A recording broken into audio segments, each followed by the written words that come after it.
প্রিয় সাংবাদিক ভাই ও বোনেরা, আসসালামু আলাইকুম। গত 27শে মার্চ 2025 তারিখে নির্বাচনী ট্রাইব্যুনাল প্রথম যুগ্ম জেলা জজ ঢাকা কর্তৃক মামলা নম্বর 15/2020 রায় প্রকাশ করা হয়।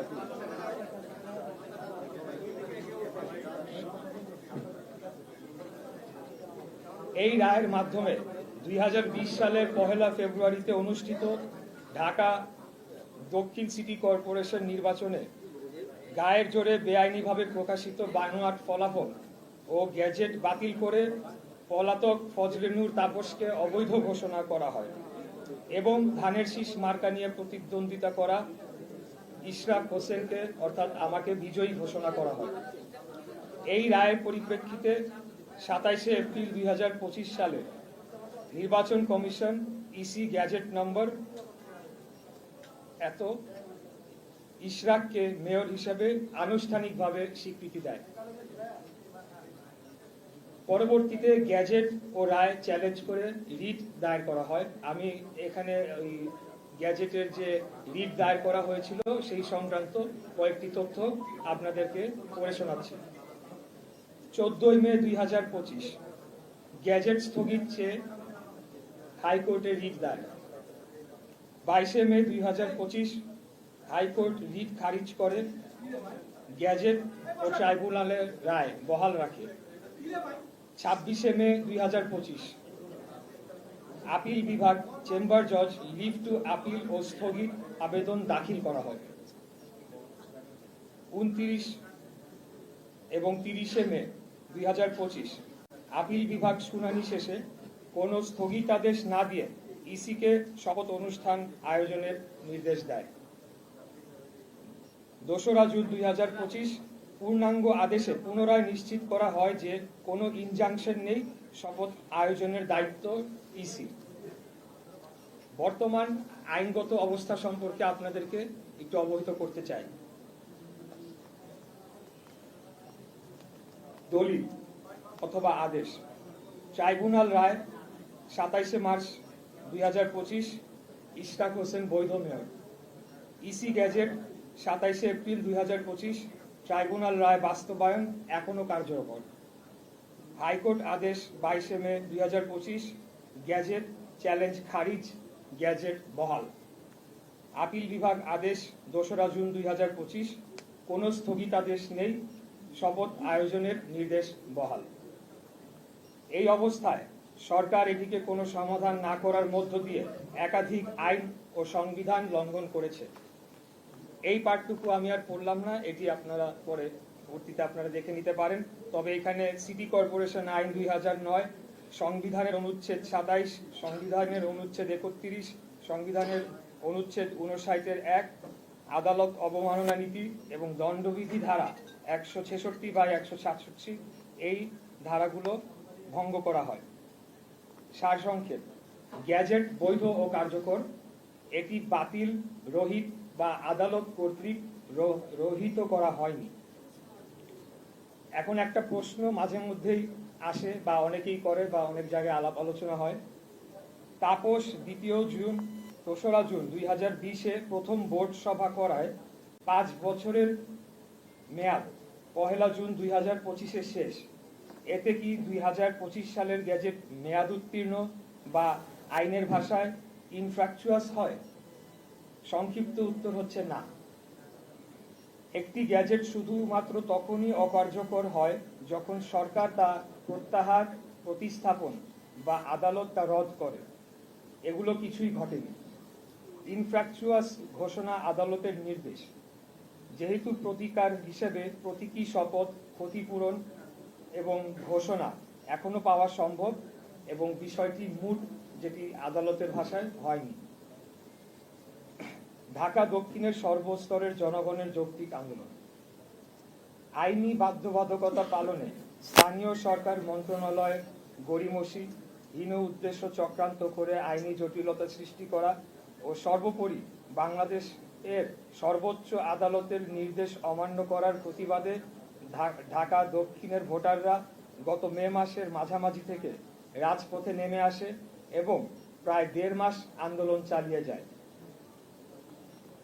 এই আন্দোলন চলাকালীন সময়ে এক পর্যায়ে বৈধ মেয়রের দায়িত্ব গ্রহণ না করার ফলে ঢাকা দক্ষিণ সিটির সর্বস্তরের কর্মকর্তা কর্মচারী ও শ্রমিক কর্মচারী ইউনিয়ন এবং অন্যান্য ইউনিয়ন কর্মবিরতিতে যায়।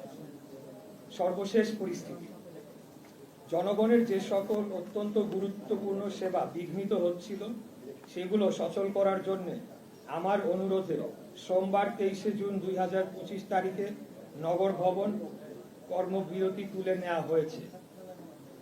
এটার সাথে আন্দোলনের দাবি অথবা সরকারের কোনো চাপ ভীতির বিন্দু মাত্র কোনো বিষয় নেই, বরঞ্চ অন্তর্বর্তীকালীন সরকার জনগণের সকল আশা আকাঙ্ক্ষা, ন্যায্য দাবি এবং আইন আদালতকে পরোয়া না করে দিনের পর দিন জনদুর্ভোগ সৃষ্টি করে রাখে।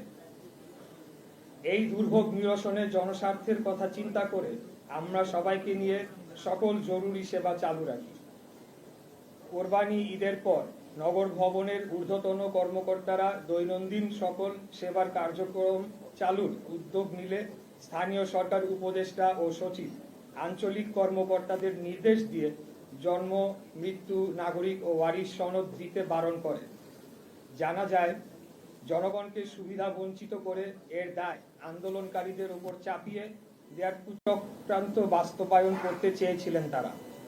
সেই চক্রান্ত রুখে দিতে কর্মবিরতি তুলে নগর ভবন উন্মুক্ত ও আঞ্চলিক কার্যালয় সচল করা হয়েছে। পাশাপাশি এটাও উল্লেখ করা যাচ্ছে যে সীমিত পরিসরে সেবা প্রার্থীদের কোনো প্রতিবন্ধকতা সৃষ্টি না করে একটি নির্দিষ্ট স্থানে, নির্দিষ্ট দিনে, নির্দিষ্ট সময়ের জন্য আন্দোলনকারীরা প্রতীকী কর্মসূচি পালন করে যাবে।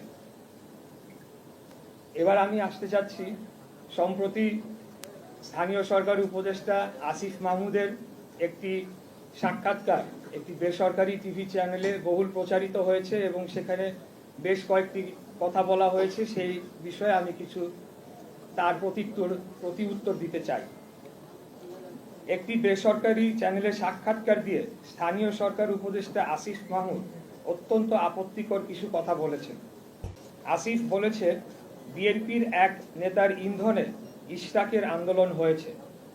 এই বক্তব্যের মধ্য দিয়ে হাজার হাজার ঢাকার ভোটারদের চরম অপমান করা হয়েছে।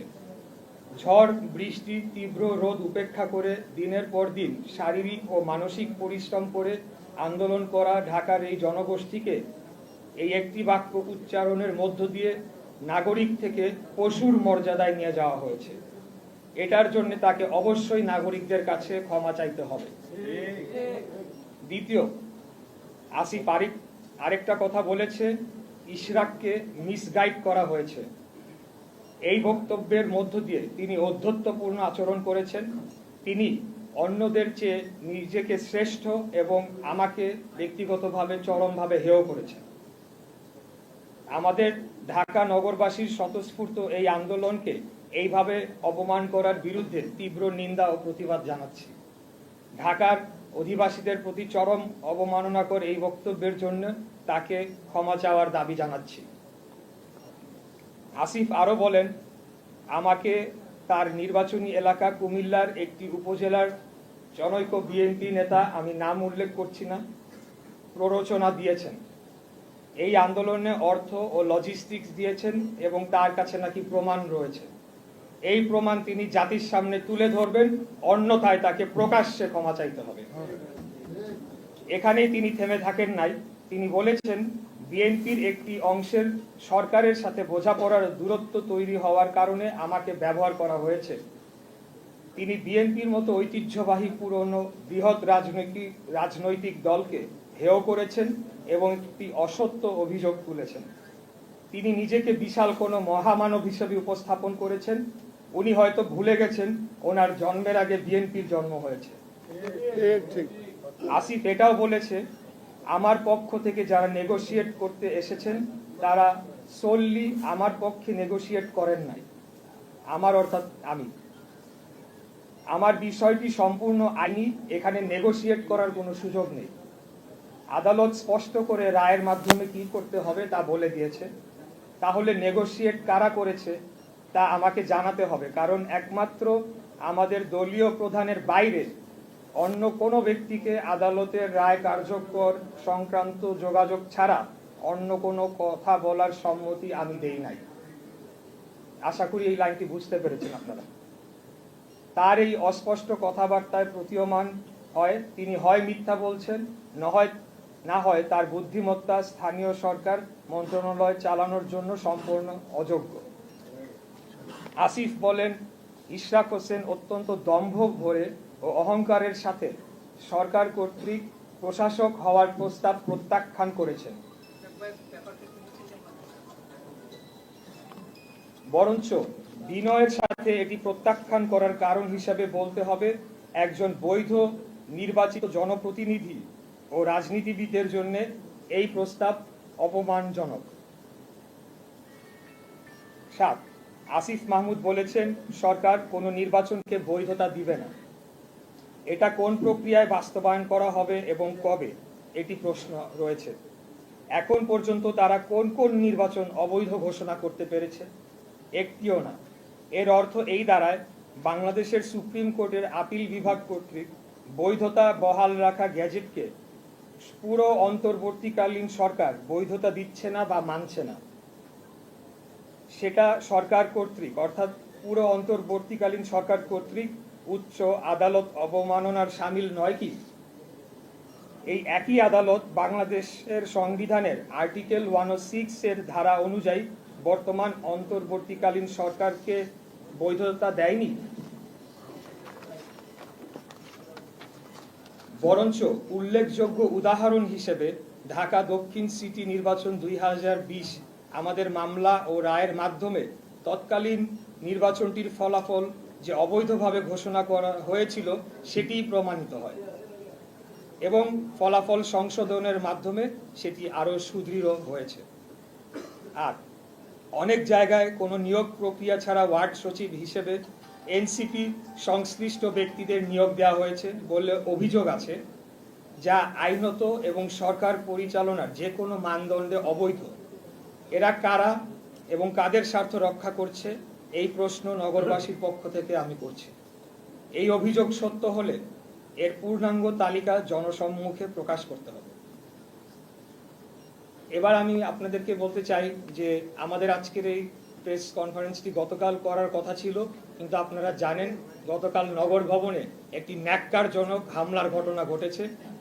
সেই বিষয়ে এবার আমি আপনাদেরকে বলব। গতকাল হামলার পরিকল্পনা ও বাস্তবায়ন করা হয়েছে স্থানীয় সরকার উপদেষ্টার ঘনিষ্ঠ হিসেবে সুপরিচিত কিছু দুর্নীতিবাজ কর্মকর্তাদের নেতৃত্বে। এরা কেউ কেউ নিজেদেরকে বিএনপি ঘরানার পরিচয় দিলেও তারা দলের কোনো পদে নেই। উপরন্তু তারা আওয়ামী ফ্যাসিস্ট আমলের মেয়রদের ঘনিষ্ঠ সহযোগী হিসাবে দুর্নীতি লুটপাট করেছে। তাদের মূল হোতা গতকালকে আন্দোলনকারীদের হত্যা চেষ্টা করার হোতা গোলাম কিবরিয়া রুবেলের বিরুদ্ধে ব্যাপক দুর্নীতির অভিযোগ রয়েছে। আসিফ মাহমুদ দায়িত্ব নেওয়ার পর রুবেল তার লুটপাটের হাতিয়ার হয়ে উঠেছিল বলে নগর ভবনের আনাচে কানাচে কথা হচ্ছে। তাই মরিয়া হয়ে রুবেলগঞ্জকে নগর ভবনে পুনর্বহাল করার জন্য এক ঢিলে দুই পাখি মারার চেষ্টা করা হয়েছে। প্রকৌশল বিভাগের কুখ্যাত রুবেল একদিনও আন্দোলনে ছিল না, কিন্তু নিজেকে কোথাও কোথাও বিএনপির সমর্থক হিসেবে দাবি করে। তদবির করে কাজ ভাগাভাগির মাধ্যমে অবৈধ অর্থনৈতিক সুবিধা করে দেয় এনসিপি ও রাজনৈতিক কিছু নেতাদের। শুরু থেকেই আন্দোলনকারীদের বিরোধিতা সে করেছে এবং গোপন সূত্রে জেনেছি আন্দোলনের এক পর্যায়ে কৃত্রিম গোলযোগ সৃষ্টি করে সেই ডামাডোলের মধ্যে বাংলাদেশের সরকার কর্তৃক ঘোষিত এক শীর্ষ সন্ত্রাসীর মাধ্যমে আমাকে সহ আন্দোলনকারীদের কয়েকজনকে হত্যার পরিকল্পনা করেছিল বা চেষ্টায় ছিল। কথিত আছে সে এনসিপিতে যোগদান করেছে বা করবে।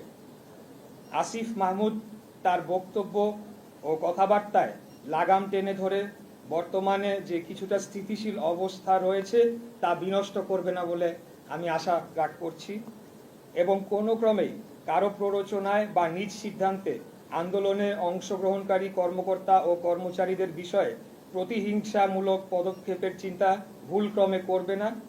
এটি একটা সতর্কবাণী হিসাবে আমি দিচ্ছি। এর কোনো ব্যত্যয় হলে ঢাকা নগরবাসী মেনে নিবে না এবং পুনরায় আন্দোলন শুরু হলে তার নগর ভবনের গণ্ডি পেরিয়ে রাজপথে গড়াবে, সেটি করা উচিত হবে। সর্বোপরি আমি ঢাকা নগরবাসী, ঢাকা দক্ষিণের ভোটারগণ, ঢাকা দক্ষিণ সিটি কর্পোরেশনের সর্বস্তরের কর্মকর্তা ও কর্মচারী বৃন্দের প্রতি আমার আজীবন কৃতজ্ঞতা ও একজন রাজনীতিবিদ হিসেবে আনুগত্য পোষণ করছি। আমি আপনাদের অগাধ ভালোবাসা ও সমর্থনের বিনিময়ে আমার জীবন ঢাকা নগরবাসীর প্রতি উৎসর্গ করছি। আপনারা আমাকে মেয়র হিসেবে দায়িত্ব দিতে চেয়েছেন, তাই রাজপথে নেমে এসেছিলেন। তবে আমি খুব স্পষ্ট ভাষায় বলতে চাই, একদম শুরু থেকেই এই অন্তর্বর্তীকালীন সরকারের অধীনে মেয়র পদে বসে নগর পরিচালনা করার পরিকল্পনা আমার ছিল না। আমাদের শীর্ষ নেতৃত্বের পরামর্শক্রমে অবৈধ তাপসের বিরুদ্ধে পাওয়া রায়টি একটি স্থায়ী দলিল হিসেবে প্রতিষ্ঠার জন্য আইনের শাসনের চূড়ান্ত বিজয়ের একটি প্রমাণ হিসেবে রাখার জন্য সিদ্ধান্ত নেওয়া হয়। সেই প্রক্রিয়ার সর্বশেষ ধাপ এই শপথ গ্রহণ অনুষ্ঠান, যা কেবলই একটি আনুষ্ঠানিকতার মধ্যেই সীমাবদ্ধ থাকবে এবং এই প্রক্রিয়া পদে পদে বাধাগ্রস্ত করতে গিয়ে শেষ বেলায় গিয়ে অন্তর্বর্তীকালীন সরকার যে দল নিরপেক্ষ নয়, আমাদের সেই বয়ানটি চূড়ান্তভাবে প্রমাণিত হয়েছে। পরাজয় ঘটেছে এই সরকারের নিরপেক্ষতার পর্দার পেছনে ঘাপটি মেরে লুকিয়ে থাকা অগণতান্ত্রিক শক্তির। ভেস্তে গিয়েছে জনগণকে ধোঁকা দিয়ে বিনা ভোটে রাষ্ট্র ক্ষমতা দীর্ঘায়িত করার কোনো সম্ভাব্য দেশি বিদেশি চক্রান্ত। আর বিজয় হয়েছে গণতন্ত্র প্রতিষ্ঠা ও বাংলাদেশের স্বাধীনতা সার্বভৌমত্বের অতন্ত্র প্রহরী জনগণের। এই জনগণ এখন কাউকে অন্ধবিশ্বাস করার পরিবর্তে সর্বদা সজাগ থাকবে। আমরা এই জনগণকে সুসংগঠিত করে ফ্যাসিবাদ পরবর্তী বাংলাদেশের গণতান্ত্রিক উত্তরণের যাত্রাকে অবশ্যই সফল করব ইনশাআল্লাহ। অর্থাৎ যে কোনো মূল্যে একটি সুষ্ঠু সঠিক নির্বাচনের মাধ্যমে জনগণের সরকার প্রতিষ্ঠা করবই এবং এর বিরুদ্ধে কোনো ষড়যন্ত্র চেষ্টা করা হলে যে কোনো মুহূর্তে জীবন দেওয়া হলেও লড়াই করে জনগণের ভোটের অধিকার আদায় করে নিব ইনশাআল্লাহ। আল্লাহ হাফেজ। বাংলাদেশ জিন্দাবাদ। বাংলাদেশ জাতীয়তাবাদী দল জিন্দাবাদ। ধন্যবাদ সবাইকে।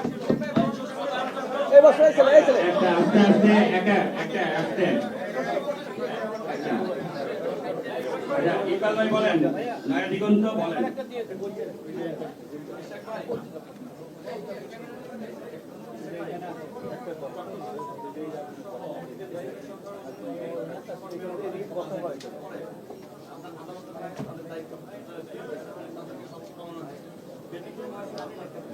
এই ক্ষেত্রে আপনি কি মনে করেন এখন যে সময়সীমার কথা বলা হচ্ছে যে এই সময়সীমার কারণে এখন মেয়াদ উত্তীর্ণ হচ্ছে আইন পর্যন্ত নাই, যখন সময় ছিল তখন কথা হয় না, আপনি কি মনে করেন যে কোনো ব্যক্তিগত অথবা কোনো এজেন্ডা বাস্তবায়নের জন্য শুধুমাত্র আপনার এই মনে করেন? জি, আমি মনে করি এখানে ব্যক্তিগত কোনো আক্রোশ নেই, ব্যক্তিগত কোনো আক্রোশের সুযোগও নেই। এখানে বর্তমান উপদেষ্টা পরিষদ সর্বসম্মতিভাবে তারা সিদ্ধান্ত নিয়েছে, আদালতের রায় যাই হোক, আইন আদালত যাই বলুক, তারা ইশরাক হোসেনকে ঢাকা দক্ষিণ সিটি কর্পোরেশনের দায়িত্ব নিতে দিবে না। এটির পেছনে আমি মনে করি সম্পূর্ণ রাজনৈতিক কারণ রয়েছে এবং ঢাকা শহরের একটি কর্তৃত্ব প্রতিষ্ঠার চেষ্টা যে তারা করে চলেছে একটি নতুন গঠিত রাজনৈতিক দলকে সুবিধা দেওয়ার জন্য, সেটি বাধাগ্রস্ত হতে পারে এবং সেখান থেকে প্রাপ্ত অর্থনৈতিক সুবিধা সেই দলকে গঠনের জন্য কাজে লাগানোর কাজ বাধাগ্রস্ত হতে পারে। এই সকল জিনিস বিবেচনায় তারা এই সিদ্ধান্তটি নিয়েছে। বলেন পত্রিকার নাম এবং আপনার নাম, পত্রিকার নাম বলেন। আমি জাহিদ, আমি আপনাদের আপনার সমর্থিত হয়েছে এর সাথে সংশ্লিষ্টতার বিষয়টি আপনি আরেকটু ক্লিয়ার করবেন। আর হচ্ছে আপনারা কি এখন আন্দোলন সরে আসবেন? প্রথম যে বিষয়টি জিজ্ঞেস করেছেন তা আমি সুস্পষ্টভাবে আমার এই লিখিত বক্তব্যের মধ্যে বলেছি। তার সংশ্লিষ্টতা আছে কিনা সেটি আমি বলবো যে আইন শৃঙ্খলা রক্ষাকারী বাহিনী এই এই বিষয়ে একটি মামলা হবে। এই মামলার তদন্ত সাপেক্ষে তারাই চূড়ান্তভাবে বলতে পারবে, কারণ প্রমাণাদি ছাড়া আসলে কারোকে আমরা অভিযুক্ত করতে পারি না বা ব্লেম দিতে পারি না প্রমাণ ছাড়া। আমি কেবলমাত্র এটাই বলেছি যেটা বাস্তবের চিত্র এবং সত্য, সেটি হচ্ছে যার নেতৃত্বে এই হামলাটি হয়েছে সে এই উপদেষ্টার অত্যন্ত ঘনিষ্ঠ মানুষ ছিল, ঘনিষ্ঠভাবে কাজ করেছে, কিন্তু এই ব্যক্তি তো আরো অনেকেরই ঘনিষ্ঠভাবে কাজ করেছে। অতএব এটা আইন শৃঙ্খলা রক্ষাকারী বাহিনীকেই তদন্ত করে চূড়ান্ত সিদ্ধান্ত দিতে হবে। দাঁড়ান একটু একে একটা বলেন, আপনি বলেন। গতকালকের হামলার ঘটনায় যারা ছিল তারা হচ্ছে উপদেষ্টা ঘনিষ্ঠ বা হচ্ছে যে আওয়ামী দোষর। তো শ্রমিক ইউনিয়নের সাধারণ সম্পাদক যে আরিফুজ্জামান চৌধুরী প্রিন্স, ওনাকে আমরা আপনার আন্দোলনে শুরু করতে সক্রিয় থেকে দেখছি। উনি জাতীয়তাবাদী আদর্শ বলেছে, নিজেকে প্রচার করেন। বরং এখন আপনি তাদেরকে বলতেছেন যে সে আওয়ামী দোষর বা উপদেষ্টা ঘনিষ্ঠ, কিন্তু আপনার সাথে যারা আছে আরিফ চৌধুরী বা হচ্ছে যে ইউনিয়নের নেতা লতিফুল যারা আছেন তারাও নিয়ম তাপসের ঘনিষ্ঠ ছিল, তদন্তীয় নিয়েছে। যে আজকে প্রেস কনফারেন্সে আপনার পাশে বসে আছে যে একজন কাউন্সিলর বাবু সরকার, যিনি মেয়র তাপসের সেরা কাউন্সিলর হিসেবে মনোনীত হয়েছে। এখন হচ্ছে যে আপনার দৃষ্টিতে আওয়ামী দোষর কারা, এটা যে ক্লিয়ার থাকবে। এই বিষয়ে ইতিমধ্যেই গতকালকে আমরা স্পষ্ট করে বলেছি, বাংলাদেশ জাতীয়তাবাদী শ্রমিক দলের একমাত্র রেজিস্টার্ড নগর ভবনের একমাত্র শ্রমিক কর্মচারী ইউনিয়ন যেটি রয়েছে সেটি আরিফ চৌধুরী এবং বাবু তাদের নেতৃত্বে রয়েছে। এর বাইরে কেউ যদি দাবি করে থাকে তারা শ্রমিক দলের বা বিএনপির সমর্থক, তাহলে সেটা তাদের কর্মকাণ্ডের মধ্য দিয়েই প্রমাণ হবে আগামীতে যে তারা কি জাতীয়তাবাদী দলের সমর্থক কি না। তারা যদি এই বর্তমান উপদেষ্টার কথায় প্ররোচনায় এসে আমাদের উপরে হামলা করে এবং আমাদের এই আন্দোলনে যারা সবচেয়ে পরিচিত মুখ হিসেবে যাদেরকে আমরা প্রতিদিন দেখেছি তাদেরকে নির্মমভাবে আঘাত করে এবং একজন তাকে ছুরি দিয়ে স্ট্যাব করা হয়, তার লাংসে একটা ফুটা হয়েছে, আমরা জানি না তার কি হবে, এবং আরো কয়েকজনের খুবই অত্যন্ত খারাপ অবস্থা রয়েছে। তো তাই আমি বলবো যে তাদের যে কর্মকাণ্ড সেটি বলে দেয় তারা দোসরের আচরণ করছে নাকি আমাদের সমর্থকের ভূমিকা পালন করছে। ধন্যবাদ।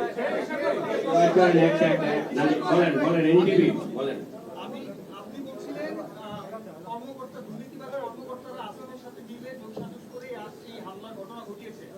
এই সম্পর্কে প্রমাণটা আপনি হাজির করবেন কিনা এক। আরেকটা বিষয়, আপনি গতকালকে বলছিলেন মিডিয়া ট্রায়াল হয়েছে, আপনার সাংবাদিকদের উপরে মানে কোনো অসন্তোষের জায়গা আপনার আছে কিনা, আসলে কি মিডিয়া ট্রায়াল কিভাবে করেছে একটু ব্যাখ্যা করুন। প্রথম যে প্রশ্নটি করেছেন, আমার মনে হয় যে এই কাজটি আমার নয়, এটি আইন শৃঙ্খলা রক্ষাকারী বাহিনীর কাজ। আমি তথ্য যেটুকু পেয়েছি এবং বিভিন্ন মাধ্যমে বিভিন্ন সূত্রে আমরা যেগুলো তথ্য পাই এবং যে সকল কর্মকাণ্ড বিগত 7-8 মাসে হয়েছে সেটির উপর ভিত্তি করে এবং বিভিন্ন ব্যক্তিবর্গের সাথে কথা বলে আমি এই বিষয়টি নিশ্চিত হতে পেরেছি। এর সপক্ষে প্রমাণাদি জোগাড় করে সেটিকে আদালতে প্রমাণ করার দায়িত্ব আমার নয়, এটি আইন শৃঙ্খলা রক্ষাকারী বাহিনীর। দ্বিতীয় কি জানি বলছেন ভাই? মিডিয়া ট্রায়ালের বিষয়টি হচ্ছে যে এটা আজকে থেকে নয়, আপনারা জানেন যে আরো জানুয়ারি মাস থেকেই এই ধরনের একটি মানে তৎপরতা শুরু হয় এবং তখন এটা প্রেডিক্ট করা হয়েছিল। শুরু হওয়ার প্রায় 2 সপ্তাহ আগেই আমাদের কয়েকজন যারা এই সংক্রান্ত বিষয়ে কাজ করেন তারা প্রেডিক্ট করেছিলেন যে মিডিয়া ট্রায়াল শুরু হতে যাচ্ছে। পরবর্তীতে আমরা দেখলাম যে সেটিই হয়েছে। এখানে লক্ষ্য করতে হবে যে বিগত দিনে মিডিয়ার ভূমিকা এবং মিডিয়ার মালিকরা কারা ছিলেন, কারা মিডিয়ার মালিকানা পেয়েছেন, খুনি হাসিনার আমলে কাদেরকে মিডিয়ার মালিকানা দেওয়া হয়েছে, তারা কি ভূমিকা পালন করেছে, তাদের বক্তব্য শেষ দিন পর্যন্ত কি ছিল, এমনকি 3 তারিখেও তারা কি ধরনের বক্তব্য দিয়েছে। অতএব মিডিয়া ট্রায়ালের মুখোমুখি যে আমরা হচ্ছি এটা অস্বাভাবিক কোনো ঘটনা নয়, কারণ সব জায়গাতেই কিন্তু তারা রয়ে গিয়েছে, তাদেরকে কিন্তু এখনো সেইভাবে শুদ্ধি অভিযান বা যেটি বলেন আপনি, যার মাধ্যমে এরকম সাংবাদিকতা যেটিকে হলুদ সাংবাদিকতা বলা যায় বা একপাক্ষিক সাংবাদিকতা সেটি কিন্তু নিরসন করা যায় না, তারা রয়ে গিয়েছে। বিশেষ করে যারা অনলাইন প্ল্যাটফর্ম, ডিজিটাল প্ল্যাটফর্মে কাজ করেন, মানে যে আমাদের মেইন স্ট্রিম যে মিডিয়া, গণমাধ্যম, সেগুলার যে অনলাইন প্ল্যাটফর্ম, সেখানে কিন্তু এখনো আমরা জানতে পাই যে বিগত দিনে যারা ছিলেন তারাই রয়ে গিয়েছেন। এবং যেহেতু সোশ্যাল মিডিয়া এখন একটি বড় মাধ্যম, সেখানে ফটো কার্ডের মাধ্যমে বিভিন্ন বিভ্রান্তিমূলক তথ্য ছড়িয়ে আমাদেরকে, বিএনপিকে মিডিয়া ট্রায়ালের মুখোমুখি করা হচ্ছে। এমন ঘটনা আমি অনেক দেখেছি।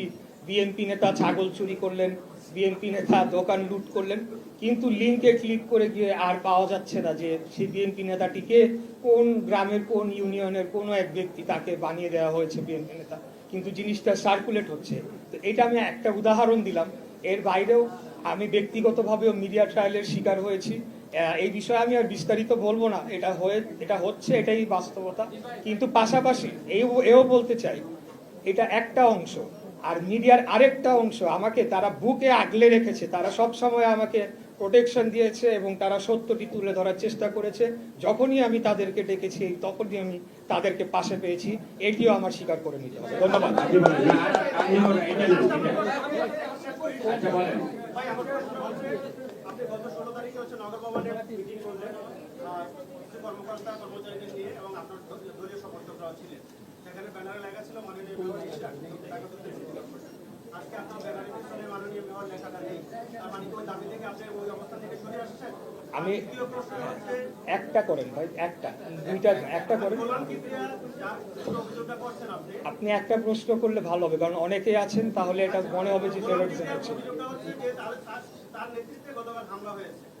তো গোলাম কিবরিয়ার আমরা যেটা জানি যে আপনি বলেছেন আপনার বক্তব্যে সে হচ্ছে তাপসের বা সুরের দূষর ছিলেন, কিন্তু আমরা এটাও জানি যে সে আপনার বাবা যখন নগর ভবনে মেয়র ছিলেন তার সাথে সে কাজ করেছে, বৃহত্তর সূত্রাপুর থানায় সে কাজ করেছে, মহানগরের বিএনপির বিভিন্ন নেতৃত্বে সে ছিলেন। তো তাকে কিভাবে কোন প্রেক্ষাপটে সরেছে দোষর বলা হচ্ছে, নাকি আপনাদের নিজেদের সংগঠনের মধ্যে নিজেদের মধ্যে কোনো দ্বন্দ্ব আছে, সে বিষয়টা কি?